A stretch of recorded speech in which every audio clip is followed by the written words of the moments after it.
puso natin. At ngayon, nakikinig tayo ng salita ng Diyos. Ano ba ibig sabihin ng triumphal entry na to?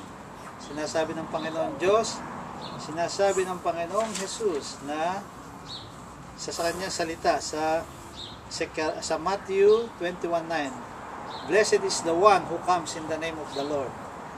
Pinagpala daw tayo na pumupunta o lumalapit sa mga tao sa pangalan ng Panginoong Jesus. Ipinakikita natin sa buhay natin na si Jesus ang Diyos.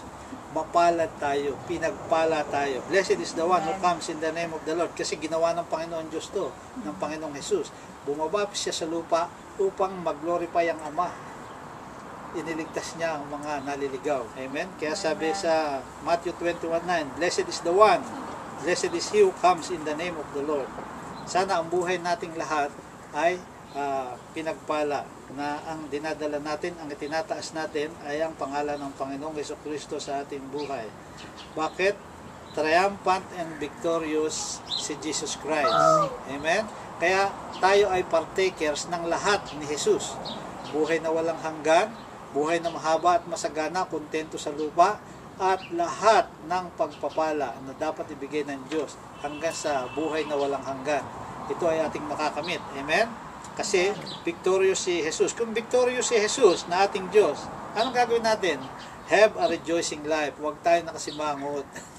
Kinakailangan ang victorious, kasi pag nagtagumpay, kamukha ni Pacquiao, mga tao, hindi naman sila nanalo, si Pacquiao nanalo, pero ang mga tao, kasi nasa puso nila, victorious. Victorious, kasi kababayan ko yan eh. Victorious kami. Ganyan ang matagumpay na buhay. Laging masaya. Tumatalon, sumisigaw sa Panginoon Diyos, sa Panginoong Jesus. Amen? So, have a rejoicing life. Pagka lumulungkot na tayo, isipin na natin, bakit ganito ang buhay ko? Kinakalaman na langin ako. Nakakalimutan ko ang Diyos. Victorious ako, lumulungkot ako. Sa konting problema lang, 1 million lang, nakasimangot na ako.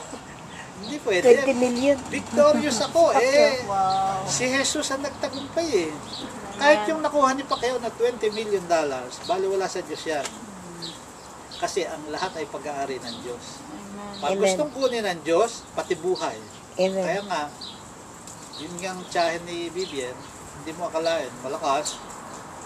Nung may sakit si tatay, yung pinang ko, andito pa yung magkapatid na babae, yung isa nasa California, kino-comfort na si tatay. After 5 years, that's it. Kasi ang buhay ay hawak ng Diyos. Hindi natin hawak ang buhay. Kaya anytime, any day, manalangin tayo, Lord have mercy. Manalangin tayo. Amen? Amen. So, ang buhay ng Kristiyano, triumphant and victorious. Rejoice. Amen? Sabi dito sa pangalawa, si Jesus nang pumasok sa puso natin sa Jerusalem, He humbled Himself riding on a donkey. Supposed to be, kung ikaw ay hari, ano ang sasakyan mo pagpasok mo sa iyong sariling lugar? Isang mola, yung kabayong malaki. Kasi hari ka, walang hari na sumasakay sa maliliit na donkey, kahiya-hiya ka. Pero si Jesus ginawa niya yun para gawin din natin, mag-humble tayo sa sarili natin. Habang nandito tayo sa lupa, hindi kaila sa atin, ang mundong ito, kasama natin ang masama. Ang mabutit masama, magkakasama sa mundong ito. Kaya nga sabi ng Panginoong Jesus, pagdating ko, isi-separate ko ang sa akin, ang mga naniniwala, isi-separate ko ang masama.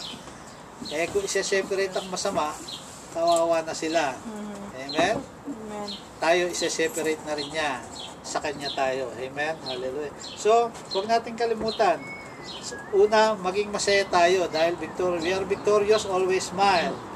Because Jesus Christ is victorious. So, don't always put your face always smiling. Don't put your face with the mouth like this. And the eyes is like dim. No. Always like this. When you talk to somebody, you are happy. Even if you only had $300, be happy. That's $300. Always be happy. And happiness with the outcome in our face.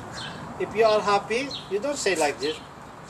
If you are happy, Pacquiao won the... Yay! Pacquiao! You are happy. Amen? David, you are happy. All right. Amen. So,